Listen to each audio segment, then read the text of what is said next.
BJP ಮತ್ತು ಜೆಡಿಎಸ್ನ ಮೈತ್ರಿಗೆ ಸಂಬಂಧಪಟ್ಟದ್ದು. ಬಿಜೆಪಿಯಲ್ಲಿದ್ದಂತಹ ಬಂಡಾಯವನ್ನ ಅಮಿತ್ ಶಾ ಬೆಂಗಳೂರಿಗೆ ಬಂದು ಹೋದ ನಂತರ ಬಹುತೇಕ ತಣ್ಣಗಾಗಿಸಿದ್ರು. ಹಾಸನದಲ್ಲಿ ಯಾವುದೇ ರೀತಿಯ ಬಂಡಾಯ ಆರಂಭದಲ್ಲಿ ಇರಲಿಲ್ಲ. ಚಿಕ್ಕಬಳ್ಳಾಪುರದಲ್ಲಿ ಬಂಡಾಯ ಇತ್ತು, ಅದನ್ನು ಶಮನ ಮಾಡಿದ್ರು. ದಾವಣಗೆರೆಯಲ್ಲಿ ಬಂಡಾಯ ಇತ್ತು, ಅದನ್ನು ಶಮನ ಮಾಡಿದ್ರು. ತುಮಕೂರು, ದಾವಣಗೆರೆ ಈ ರೀತಿಯಾಗಿ ಎಲ್ಲೆಲ್ಲಿ ಬಂಡಾಯ ಇತ್ತೋ ಆ ಬಂಡಾಯವನ್ನ ತಣಿಸುವ ಕೆಲಸವನ್ನ ಅಮಿತ್ ಶಾ ಮಾಡಿದ್ರು. ಅಮಿತ್ ಶಾ ಬಂದು ಹೋದ ನಂತರ ಹಾಸನದಲ್ಲಿ ಬಿಜೆಪಿ ಮತ್ತು ಜೆಡಿಎಸ್ನಲ್ಲಿ ಮೈತ್ರಿಯಲ್ಲಿ ಬಂಡಾಯ ಶುರುವಾಗಿದೆ. ಹಾಸನ ಲೋಕಸಭಾ ಕ್ಷೇತ್ರಕ್ಕೆ ಸಂಬಂಧಿಸಿದಂತಹ ಸುದ್ದಿ ಇದು.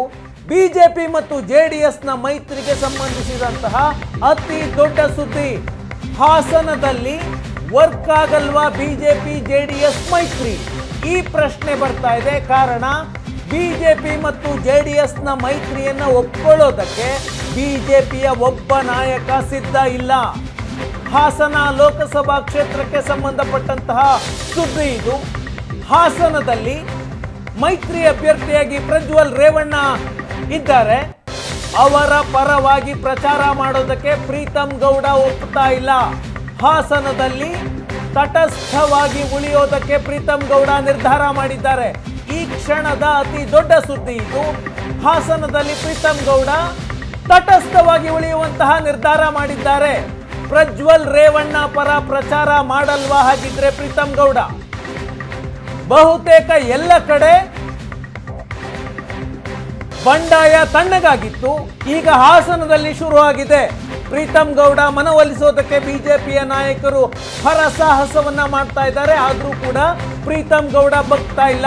ಪ್ರೀತಂ ಗೌಡ ತಮ್ಮ ರಾಜಕೀಯವನ್ನ ಆರಂಭ ಮಾಡಿದ್ದೇ ಹಾಸನದಲ್ಲಿ ಜೆಡಿಎಸ್ನ ವಿರುದ್ಧ, ರೇವಣ್ಣನವರ ಕುಟುಂಬದ ವಿರುದ್ಧ. ಈಗ ಅದೇ ರೇವಣ್ಣನವರ ಮಗ ಪ್ರಜ್ವಲ್ ರೇವಣ್ಣ ಪರವಾಗಿ ಮತವನ್ನ ಕೇಳೋದಕ್ಕೆ ಹಿಂದೇಟಾಗ್ತಿದ್ದಾರೆ ಪ್ರೀತಂ ಗೌಡ. ಬಿಜೆಪಿ ಜೆಡಿಎಸ್ ಮೈತ್ರಿಯಾಗಿ ಹಾಸನ ಕ್ಷೇತ್ರವನ್ನ ಜೆಡಿಎಸ್ಗೆ ಬಿಟ್ಟುಕೊಡಲಾಗಿದೆ. ಆರಂಭದಿಂದಲೂ ಪ್ರೀತಂ ಗೌಡ ಹೇಳ್ತಾ ಇದ್ರು ಹಾಸನ ಲೋಕಸಭಾ ಕ್ಷೇತ್ರವನ್ನ ಬಿಜೆಪಿಗೆ ಕೊಡಬೇಕು ಅನ್ನುವಂತಹ ವಾದವನ್ನ ಪ್ರೀತಂ ಗೌಡ ಮಾಡ್ತಾ ಇದ್ರು. ಆದ್ರೆ ಮೈತ್ರಿಯ ಕಾರಣದಿಂದಾಗಿ ಹಾಲಿ ಸಂಸದ ಪ್ರಜ್ವಲ್ ರೇವಣ್ಣ ಅವರಿಗೇನೆ ಕ್ಷೇತ್ರವನ್ನ ಬಿಟ್ಟುಕೊಡಲಾಗಿದೆ. ಈಗ ಬಿಜೆಪಿ ನಾಯಕರು ಪ್ರೀತಂ ಗೌಡರನ್ನ ಮನವೊಲಿಕೆ ಮಾಡುವಂತಹ ಪ್ರಯತ್ನವನ್ನ ಮಾಡ್ತಾ ಇದ್ದಾರೆ. ಆದರೆ ತಟಸ್ಥವಾಗಿ ಉಳಿಯುವ ನಿರ್ಧಾರವನ್ನ ಪ್ರೀತಂ ಗೌಡ ಮಾಡಿದ್ದಾರೆ. ಪ್ರೀತಂ ಗೌಡ ಅವರ ಮನವೊಲಿಕೆಗೆ ವಿಜೇಂದ್ರ ಪ್ರಯತ್ನ ಪಟ್ಟರು, ರಾಜ್ಯಾಧ್ಯಕ್ಷರು ರಾಧಾಮೋಹನ್ ದಾಸ್ ಅವರು ಪ್ರಯತ್ನ ಪಟ್ಟರು, ರಾಜ್ಯದ ಚುನಾವಣಾ ಉಸ್ತುವಾರಿಗಳು. ಇವರ ಮನವೊಲಿಕೆಗೂ ಕೂಡ ಪ್ರೀತಂ ಗೌಡ ಬಗ್ತಾ ಇಲ್ಲ. ಹಾಸನದಲ್ಲಿ ಇವತ್ತು ರಾಧಾಮೋಹನ್ ಅವರು ಒಂದು ಸಭೆಯನ್ನ ಕರೆದಿದ್ರು, ಸಮನ್ವಯ ಸಭೆಗೆ. ಆ ಸಭೆಗೂ ಕೂಡ ಪ್ರೀತಂ ಗೌಡ ಬಂದಿಲ್ಲ. ನಾನು ಈ ಚುನಾವಣೆಯಲ್ಲಿ ತಟಸ್ಥವಾಗಿ ಉಳಿತೀನಿ ಅನ್ನುವಂತಹ ಸಂದೇಶವನ್ನ ಬಿಜೆಪಿಯ ನಾಯಕರಿಗೆ ಕೊಟ್ಟಿದ್ದಾರೆ. ಪ್ರೀತಂ ಗೌಡ ವಿರುದ್ಧ HD ದೇವೇಗೌಡರು ಬಿಜೆಪಿಯ ಹೈಕಮಾಂಡ್ಗೂ ದೂರನ್ನು ಕೊಟ್ಟಿದ್ರು. ಪ್ರೀತಂ ಗೌಡ ಸಹಕರಿಸ್ತಾ ಇಲ್ಲ, ಮೈತ್ರಿ ಧರ್ಮವನ್ನ ಪಾಲಿಸ್ತಾ ಇಲ್ಲ ಅಂತ. ಆದರೆ ಇದ್ಯಾವುದಕ್ಕೂ ಪ್ರೀತಂ ಗೌಡ ಬಗ್ತಾ ಇಲ್ಲ. ನಾನು ತಟಸ್ಥವಾಗಿ ಉಳಿತೀನಿ ಅಂತ ಬಿಜೆಪಿ ನಾಯಕರಿಗೆ ಪ್ರೀತಂ ಗೌಡ ಸ್ಪಷ್ಟವಾಗಿ ಹೇಳ್ತಾ ಇದ್ದಾರೆ. ನಮ್ಮ ರಿಪೋರ್ಟರ್ ರವಿ ಶಿವರಾಮ್ ನಮ್ಮ ಜೊತೆಗೆ ಸಂಪರ್ಕದಲ್ಲಿದ್ದಾರೆ. ರವಿ, ಎಲ್ಲ ಬಂಡಾಯ ಮುಗೀತು, ಇನ್ನೇನು ಚುನಾವಣಾ ಹೋರಾಟ ನಡೆಯುತ್ತೆ ಅಂತ ಅನ್ಕೊಂಡಿದ್ವಿ. ಹಾಸನದಲ್ಲಿ ಹೊಸ ರೀತಿಯ ಬಂಡಾಯ. ಮೈತ್ರಿಯನ್ನ ಪ್ರೀತಂ ಗೌಡ ವಿರೋಧಿಸ್ತಾ ಇದ್ದಾರೆ. ಮೈತ್ರಿ ಧರ್ಮವನ್ನ ಪಾಲಿಸ್ತಿಲ್ಲ ಅಂತ JDS ಆಕ್ರೋಶವನ್ನ ವ್ಯಕ್ತಪಡಿಸ್ತಾ ಇದೆ. ಏನು ತಟಸ್ಥವಾಗಿ ಉಳಿಯುವಂತಹ ನಿರ್ಧಾರ ಮಾಡ್ತಾರಾ ಅಥವಾ ಇವರ ಮನವೊಲಿಸುವಂತಹ ಪ್ರಯತ್ನ ಇನ್ನೂ ಮುಂದುವರಿಯುತ್ತಾ ಅಂತ? ಇವತ್ತು ಸಭೆಗೂ ಕೂಡ ಬಂದಿಲ್ಲ. ಶಶಿಶೇಖರ್, ಪ್ರೀತಂ ಗೌಡ ಆರಂಭದಿಂದಲೂ ಕೂಡ JDS ಮತ್ತು ಬಿಜೆಪಿಯ ಮೈತ್ರಿಯನ್ನ ತೀವ್ರವಾಗಿ ವಿರೋಧ ಮಾಡ್ತಾ ಬಂದ್ರು. ಮಂಡ್ಯದಲ್ಲಿ ಒಂದು ಸಾರ್ವಜನಿಕ ಸಮಾವೇಶದಲ್ಲಿ ಮಾತನಾಡುವಾಗ ಹಾಸನ ಮತ್ತು ಮಂಡ್ಯವನ್ನ ಬಿಜೆಪಿಯೇ ಇಟ್ಕೊಳ್ಳಲಿದೆ ಅನ್ನುವಂತ ಸ್ಟೇಟ್ಮೆಂಟ್ ಅನ್ನ ಕೊಟ್ಟರು. ಅದು ಸಾಕಷ್ಟು ಪಾರ್ಟಿಯಲ್ಲಿ ಚರ್ಚೆಗೆ ಒಳಪಡ್ತು. ನಂತರದಲ್ಲಿ ಆ ರಾಜ್ಯಾಧ್ಯಕ್ಷ ಇರಬಹುದು, ಮೊನ್ನೆ ಖಾಸಗಿ ಹೋಟೆಲ್ನಲ್ಲಿ ವಿಜಯೇಂದ್ರ, TT ರವಿ ಮತ್ತು ರಾಜ್ಯದ ಪ್ರಮುಖ ನಾಯಕರೆಲ್ಲರೂ ಕೂಡ ಹಾಸನದ ಒಂದು ಕೋರ್ ಕಮಿಟಿ ಸಭೆಯನ್ನ ಕೂಡ ನಡೆಸಿದ್ರು. ಆ ಸಭೆಯಲ್ಲಿಯೂ ಕೂಡ ಪ್ರೀತಂ ಗೌಡ ರಾಜ್ಯ ನಾಯಕರು ಹೇಳಿದಂತಹ ಸೂಚನೆ ಅಥವಾ ನೀಡಿದಂತಹ ಸೂಚನೆಯನ್ನ ಪಾಲನೆ ಮಾಡುವಂತ ಭರವಸೆಯ ಮಾತುಗಳನ್ನ ಅವತ್ತಿನ ಸಭೆಯಲ್ಲಿ ಕೂಡ ಹೇಳಿಲ್ಲ. ಅವರಿಗೆ ಬಹಳ ನೀಟಾಗಿ ಹೇಳಿದ್ರು, ಮೈತ್ರಿಯನ್ನ ಮಾಡ್ಕೊಂಡಿದ್ದಾಗಿದೆ. ಹಾಗಾಗಿ ರಾಜ್ಯ ನಾಯಕರುಗಳು, ಅದರಲ್ಲೂ ಪ್ರಮುಖವಾಗಿ ಪ್ರೀತಂ ಗೌಡ ಪ್ರಧಾನ ಕಾರ್ಯದರ್ಶಿಯ ಸ್ಥಾನದಲ್ಲಿದ್ದಾರೆ, ನೀವೇ ಈ ರೀತಿಯ ಪಕ್ಷದ ವಿರೋಧಿ ಚಟುವಟಿಕೆಯಲ್ಲಿ ಭಾಗಿಯಾದ್ರೆ ಹೈಕಮಾಂಡ್ ಇದನ್ನ ಸೀರಿಯಸ್ ಆಗಿ ತೆಗೆದುಕೊಳ್ಳುತ್ತೆ. ಆ ಕಾರಣಕ್ಕೋಸ್ಕರ ತಾವು ಪ್ರಜ್ವಲ್ ರೇವಣ್ಣ ಅವರ ಪರವಾಗಿ ಕೆಲಸವನ್ನ ಮಾಡಬೇಕು ಅಂತ ಹೇಳಿದಾಗ್ಲೂ ಕೂಡ ಅವರು ಅದಕ್ಕೆ ಸಮ್ಮತಿಯನ್ನ ಕೊಟ್ಟಿರಲಿಲ್ಲ. ಈಗ ಬರ್ತಾ ಇರುವಂತಹ ವರ್ತಮಾನ ಶಶಿ ಪ್ರೀತಮ್ ಗೌಡ ಇನ್ನೂ ಕೂಡ ಪ್ರಜ್ವಲ್ ರೇವಣ್ಣ ಅವರ ಪರವಾಗಿ ಮಾಡೋದಕ್ಕೆ ಮನಸ್ಸನ್ನ ಮಾಡ್ತಾ ಇಲ್ಲ. ಬಹಳ ಇಂಟ್ರೆಸ್ಟಿಂಗ್ ಅಂತ ಹೇಳಿದ್ರೆ 2018 ವಿಧಾನಸಭಾ ಚುನಾವಣೆ ಸಂದರ್ಭದಲ್ಲಿ ಹಾಸನದಲ್ಲಿ ಬಿಜೆಪಿ ಒಂದು ಸೀಟನ್ನ ಗೆದ್ದಿತ್ತು. ಆಗ ಆ ಒಂದು ಸೀಟನ್ನ ಗೆದ್ದಿದ್ದು ಪ್ರೀತಮ್ ಗೌಡ. ಹಾಸನದಲ್ಲಿ ಸಹಜವಾಗಿ ಆ ಸಂದರ್ಭದಲ್ಲಿ ಜೆಡಿಎಸ್ ಸಾಕಷ್ಟು ಒಂದು ಪ್ರಬಲವಾಗಿತ್ತು. ಅಲ್ಲಿ ಅವರ ಒಂದು ಸಂಘಟನೆ ಇರಬಹುದು, ದೇವೇಗೌಡರ ನೆಲ ಆಗಿರುವ ಕಾರಣಕ್ಕೋಸ್ಕರ ಅಲ್ಲಿ ಬಿಜೆಪಿ ಗೆಲ್ಲತ್ತೆ ಅನ್ನುವಂತ ಒಂದು ನಿರೀಕ್ಷೆಯಲ್ಲೂ ಕೂಡ ಅನೇಕರು ಇರಲಿಲ್ಲ. ಆದ್ರೆ 2018 ವಿಧಾನಸಭಾ ಚುನಾವಣೆಯಲ್ಲಿ ಪ್ರೀತಮ್ ಗೌಡ ಗೆಲುವಿನ ಮೂಲಕ ಅಲ್ಲಿ ಬಿಜೆಪಿ ಖಾತೆಯನ್ನ ತೆರೆದಿತ್ತು ಮತ್ತು ನಿರಂತರವಾಗಿ ಜೆಡಿಎಸ್ ನಾಯಕರು ಹಾಗೇನೆ ಪ್ರೀತಮ್ ಗೌಡ ಅವರ ನಡುವೆ ಮಾತಿನ ಚಕಮಕಿ ಇರಬಹುದು. ಒಮ್ಮೆಯಂತೂ ಯಡಿಯೂರಪ್ಪನವರು ಮುಖ್ಯಮಂತ್ರಿ ಆಗಿದ್ದ ಸಂದರ್ಭದಲ್ಲಿ ಅಲ್ಲಿ ಒಂದು ರೀತಿ ಪ್ರಜ್ವಲ್ ರೇವಣ್ಣ ಅವರ ನಿವಾಸದ ಮೇಲೆ ಕಲ್ಲುತೂರಾಟಗಳಾಗಿದ್ವು.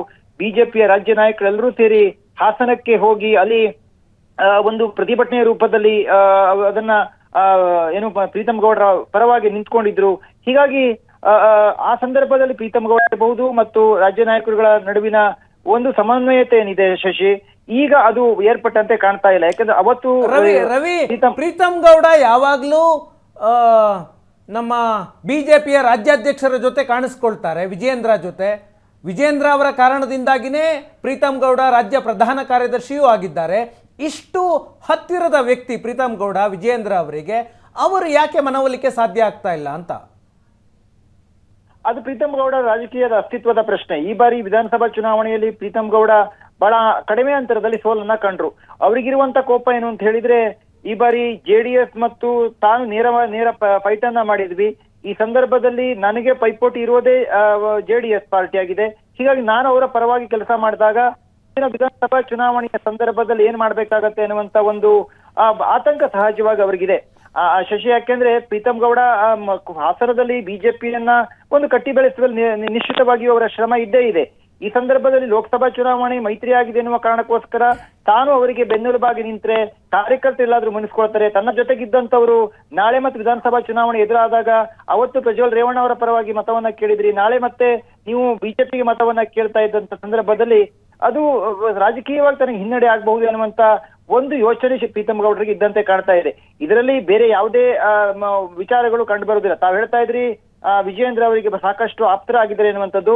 ಆದ್ರೆ ವಿಜಯೇಂದ್ರ ಇರಬಹುದು ಮತ್ತು ಪ್ರೀತಮ್ ಗೌಡ ಯಾವುದೇ ಒಂದು ಸೂಚನೆಯನ್ನ ಮಾತುಕತೆಯನ್ನ ಮಾಡಿದ್ರು ಕೂಡ ಅವ್ರು ಒಪ್ತಾ ಇಲ್ಲ ಅಂತ ಹೇಳಿದ್ರೆ ನಿಶ್ಚಿತವಾಗಿಯೂ ಕೂಡ ಪ್ರೀತಮ್ ಗೌಡ ತನ್ನ ರಾಜಕೀಯದ ಭವಿಷ್ಯಕ್ಕಾಗಿ ಈ ಒಂದು ತೀರ್ಮಾನವನ್ನ ಮಾಡದಂತೆ ಕಾಣ್ತಾ ಇದೆ.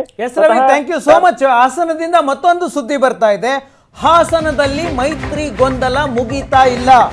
ಪ್ರೀತಮ್ ಗೌಡ ಮತ್ತು ಜೆಡಿಎಸ್ ನಾಯಕರ ಮಧ್ಯದ ಮುನಿಸನ್ನ ತಣಿಸುವ ಪ್ರಯತ್ನವನ್ನ ಬಿಜೆಪಿಯ ನಾಯಕರು ಮಾಡ್ತಾ ಇದ್ದಾರೆ. ಬಿಜೆಪಿ ರಾಜ್ಯ ಚುನಾವಣಾ ಉಸ್ತುವಾರಿ ಅಗರ್ವಾಲ್ ಅವರು, ರಾಧಾ ಮೋಹನ್ ದಾಸ್ ಅಗರ್ವಾಲ್ ಅವರು ಹಾಸನಕ್ಕೆ ಬಂದಿದ್ದಾರೆ.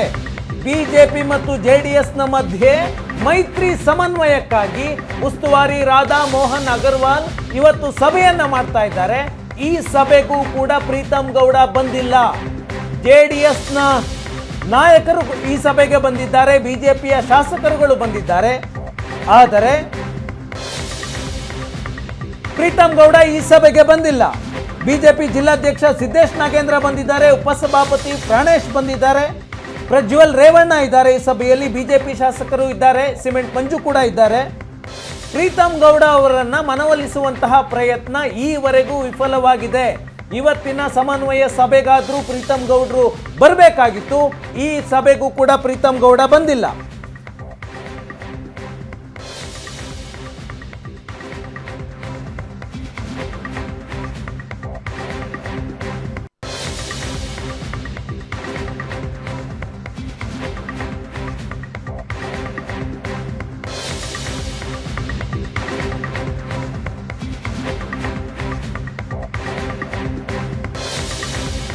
ಜೊತೆ ಜೆಡಿಎಸ್ನ ನಾಯಕರ ವರ್ತನೆ ಬಗ್ಗೆ ಆಕ್ಷೇಪ ವ್ಯಕ್ತ ಆಗ್ತಾ ಇದೆ. ರಾಧಾ ಮೋಹನ್ ದಾಸ್ ಸಮನ್ವಯ ಸಭೆಯಲ್ಲಿ ಈ ಆಕ್ಷೇಪವನ್ನ ವ್ಯಕ್ತಪಡಿಸಿದ್ದಾರೆ. ಇದುವರೆಗೆ ನೀವು ಪ್ರೀತಮ್ ಗೌಡ ಜೊತೆ ಯಾಕೆ ಮಾತನಾಡಿಲ್ಲ ಅಂತ ಪ್ರಜ್ವಲ್ ರೇವಣ್ಣ ಅವರಿಗೆ ಪ್ರಶ್ನೆಯನ್ನ ಮಾಡ್ತಾ ಇದ್ದಾರೆ ರಾಧಾ ಮೋಹನ್ ಅಗರ್ವಾಲ್. ಸಭೆಯಲ್ಲಿ ಪ್ರಜ್ವಲ್ ರೇವಣ್ಣಗೆ ನೇರವಾಗಿ ಪ್ರಶ್ನೆಯನ್ನ ಮಾಡಿದ್ದಾರೆ. ಬಿಜೆಪಿಯ ಉಸ್ತುವಾರಿ ಪ್ರೀತಮ್ ಗೌಡ ಅವರನ್ನ ಭೇಟಿಯಾಗದೆ ಬೆಂಬಲವನ್ನ ಕೇಳದೆ ಸಹಕಾರವನ್ನ ಇದುವರೆಗೆ ಯಾಕೆ ಕೇಳಿಲ್ಲ ಅಂತ ಈ ಸಂದರ್ಭದಲ್ಲಿ ರಾಧಾ ಮೋಹನ್ ದಾಸ್ ಪ್ರಜ್ವಲ್ ಗೌಡ್ರಿಗೆ ಕೇಳಿದ್ದಾರೆ. ನೀವು ಮೈತ್ರಿಯ ಅಭ್ಯರ್ಥಿಯಾಗಿದ್ದೀರಿ, ನಿಮ್ಮ ನಡವಳಿಕೆಯನ್ನ ಬದಲಾವಣೆ ಮಾಡಿಕೊಳ್ಬೇಕು ಅಂತ ರಾಧಾ ಮೋಹನ್ ದಾಸ್ ಅವರು ಪ್ರಜ್ವಲ್ ರೇವಣ್ಣ ಅವರಿಗೆ ಬುದ್ಧಿವಾದವನ್ನ ಹೇಳಿದ್ದಾರೆ.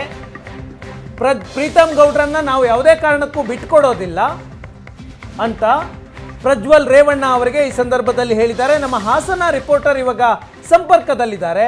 ಹರೀಶ್, ಯಾವ ಕಾರಣಕ್ಕೆ ಇವತ್ತಿನ ಸಭೆಗೆ ಬಂದಿಲ್ಲ? ಅಂದರೆ ರಾಧಾ ಮೋಹನ್ ದಾಸ್ ಅವರು ಬಂದಾಗ ಬೇರೆ ಲೋಕಸಭಾ ಕ್ಷೇತ್ರಗಳಲ್ಲಿ ಇದೇ ರೀತಿಯ ಭಿನ್ನಮತ ಬಂಡಾಯ ಇದ್ದಂತಹ ಸಂದರ್ಭದಲ್ಲಿ ಆ ನಾಯಕರು ಬಂದಿದ್ರು. ಇವತ್ತು ನಾನು ಬರೋದಿಲ್ಲ ಈ ಸಭೆಗೆ ಅಂತ ಏನಾದರೂ ಪ್ರೀತಮ್ ಗೌಡ ಮೊದಲೇ ಹೇಳಿದ್ರ, ಹೇಗೆ ಅಂತ?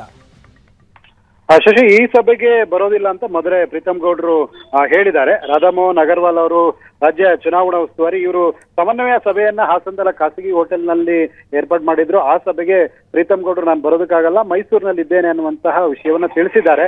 ಆದ್ರೆ ಈ ಸಭೆಯಲ್ಲಿ ಮುಖ್ಯವಾಗಿ ಜೆಡಿಎಸ್ ನಾಯಕರು ಮತ್ತು ಈ ಹಾಸನ ಜಿಲ್ಲೆಯ ಬಿಜೆಪಿ ನಾಯಕರನ್ನು ಒಳಗೊಂಡಂತೆ ಸಮನ್ವಯ ಸಭೆಯನ್ನ ಅಗರ್ವಾಲ್ ಅವರು ನಡೆಸಿದ್ರು. ಆ ಸಂದರ್ಭದಲ್ಲಿ ಅಲ್ಲಿ ನಡೆದಂತ ಚರ್ಚೆಯಲ್ಲಿ ಬಹಳ ಪ್ರಮುಖವಾಗಿ ಗಮನಿಸಬೇಕಾಗಿದ್ದು ಏನಂದ್ರೆ, ಚರ್ಚೆ ಆಗಿರುವಂತ ವಿಷಯ ಏನಂದ್ರೆ, ಪ್ರೀತಮ್ ಗೌಡ್ರನ್ನ ಇದುವರೆಗೂ ಸಹ ತಾವು ಯಾಕೆ NDA ಅಭ್ಯರ್ಥಿ ಆಗಿದ್ದೀರಾ, NDA ಅಭ್ಯರ್ಥಿ ಆಗಿದ್ರು ಸಹ ನೇರವಾಗಿ ಇದುವರೆಗೂ ಸಹ ತಾವು ಒಂದು ಬಾರಿಯೂ ಸಹ ಪ್ರೀತಮ್ ಗೌಡ್ರನ್ನ ಭೇಟಿ ಮಾಡಿಲ್ಲ, ಫೋನ್ನಲ್ಲೂ ಸಹ ಸಂಪರ್ಕ ಮಾಡಿಲ್ಲ, ಯಾಕೆ ಈ ರೀತಿಯ ನಡವಳಿಕೆಯನ್ನ ತೋರಿದ್ದೀರಿ ಅನ್ನುವಂತಹ ಒಂದು ಆಕ್ಷೇಪವನ್ನ ಅಗರ್ವಾಲ್ ಅವರು ವ್ಯಕ್ತಪಡಿಸಿದ್ದಾರೆ. ಪ್ರೀತಮ್ ಗೌಡ್ರನ್ನ ನೀವು ನಡೆಸ್ಕೊಳ್ತಾ ಇರ್ತಕ್ಕಂಥ ರೀತಿ ಸರಿ ಇಲ್ಲ ಅನ್ನುವಂತಹ ಒಂದು ಮಾತನ್ನು ಸಹ ಹೇಳಿದ್ದಾರೆ. ಪ್ರೀತಮ್ ಗೌಡ್ರನ್ನ ಬಿಟ್ಕೊಡೋ ಪ್ರಶ್ನೆ ಇಲ್ಲ, ಅವರು ನಮ್ಮ ಪಕ್ಷದ ಆಸ್ತಿ ಅನ್ನುವಂತಹ ಮಾತನ್ನ ಹೇಳುವ ಮೂಲಕ ಪ್ರೀತಮ್ ಗೌಡ್ರು ಇದುವರೆಗೂ ಸಹ ಏನು JDS ನಾಯಕರ ಜೊತೆ ಅಂತರವನ್ನ ಕಾಯ್ದುಕೊಂಡಿದ್ದಾರೆ.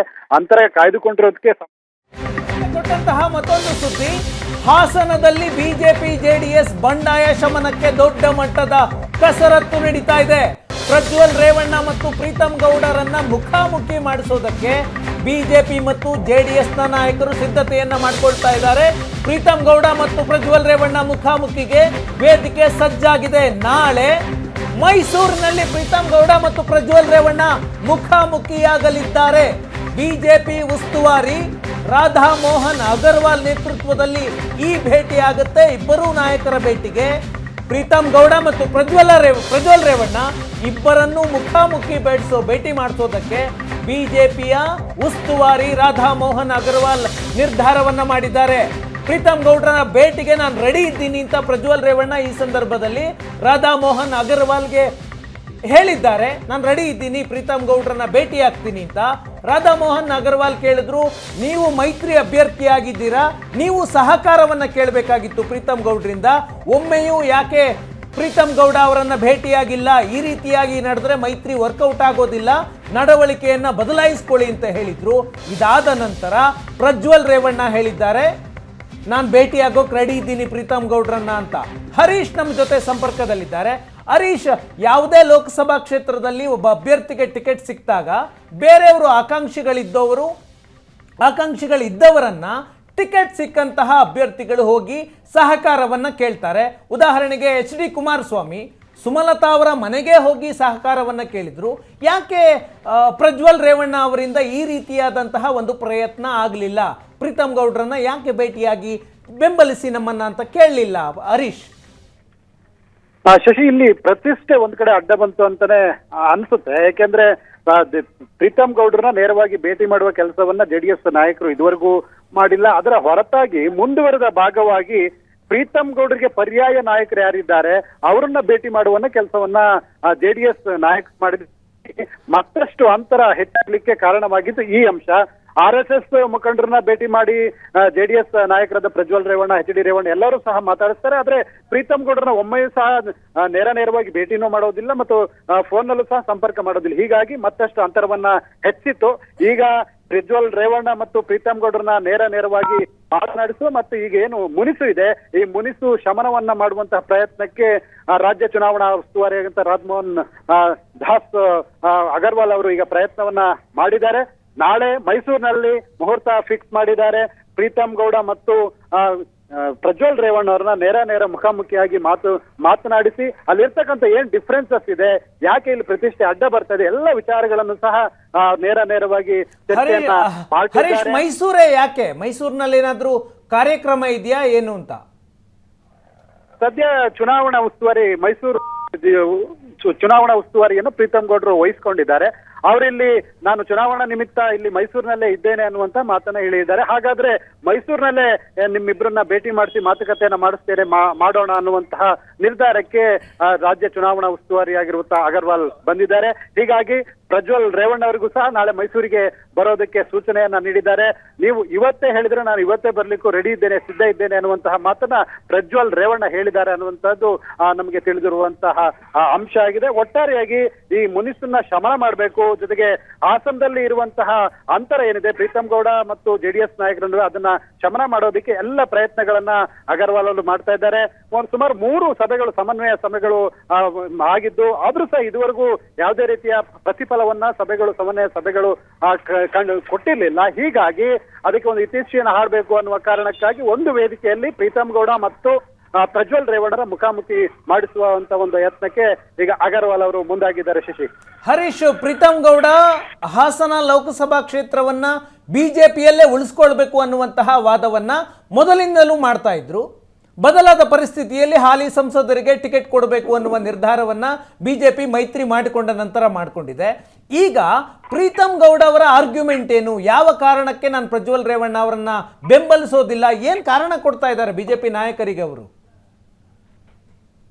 ಶಶಿ, ಹಾಸನದಲ್ಲಿ ಬಿಜೆಪಿಯಲ್ಲಿ ಇರ್ತಕ್ಕಂತಹ ಒಂದು ಚಿತ್ರಣಕ್ಕೂ ಬೇರೆ ಜಿಲ್ಲೆಗಳಲ್ಲಿರುವಂತಹ ಚಿತ್ರಣಕ್ಕೂ ವ್ಯತ್ಯಾಸ ಇದೆ. ಯಾಕೆಂದ್ರೆ ಇಲ್ಲಿ ಪ್ರೀತಂ ಗೌಡ್ರನ್ನ ಜೆಡಿಎಸ್ ನಾಯಕರೇ ನೇರವಾಗಿ ಒಂದು ಸವಾಲಾಗಿ ಸ್ವೀಕರಿಸಿ ಟಾರ್ಗೆಟ್ ರೀತಿಯಲ್ಲಿ ಸೋಲಿಸಿದ್ದಾರೆ. ಹೀಗಾಗಿ ಅವರ ಪರವಾಗಿ ನಾನು ಕೆಲಸ ಮಾಡೋದಕ್ಕೆ ರೆಡಿ ಇಲ್ಲ ಅನ್ನುವಂತಹ ಮಾತನ್ನ ಮೊದಲಿನಿಂದಲೂ, ಉದಾಹರಣೆಗೆ ನನ್ನ ಮನೆಗೆ ಕಲ್ಲು ಹೊಡೆದವರ ಪರವಾಗಿ ನಾನು ಚುನಾವಣಾ ಪ್ರಚಾರ ಮಾಡೋದಕ್ಕೆ ಸಾಧ್ಯವಾ ಅನ್ನುವಂತ ಪ್ರಶ್ನೆಯನ್ನು ಸಹ ಪ್ರೀತಂ ಗೌಡ್ರು ಹೇಳಿದ್ರು.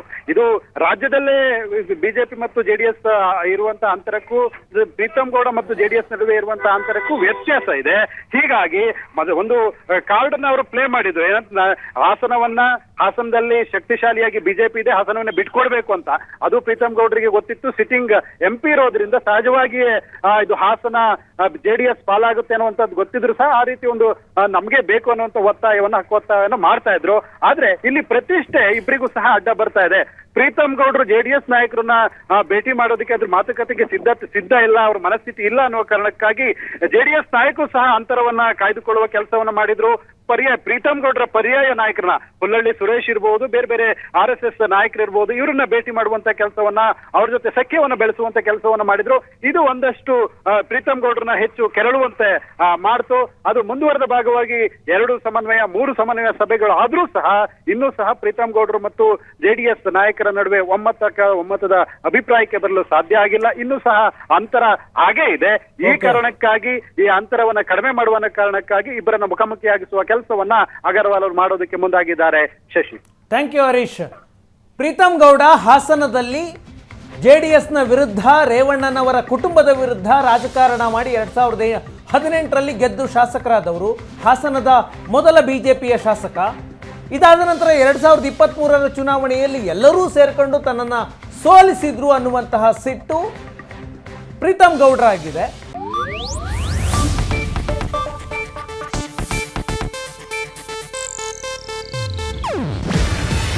ಇದು ಏಷ್ಯಾನೆಟ್ ನ್ಯೂಸ್ ನೆಟ್ವರ್ಕ್ ಪ್ರಸ್ತುತಿ.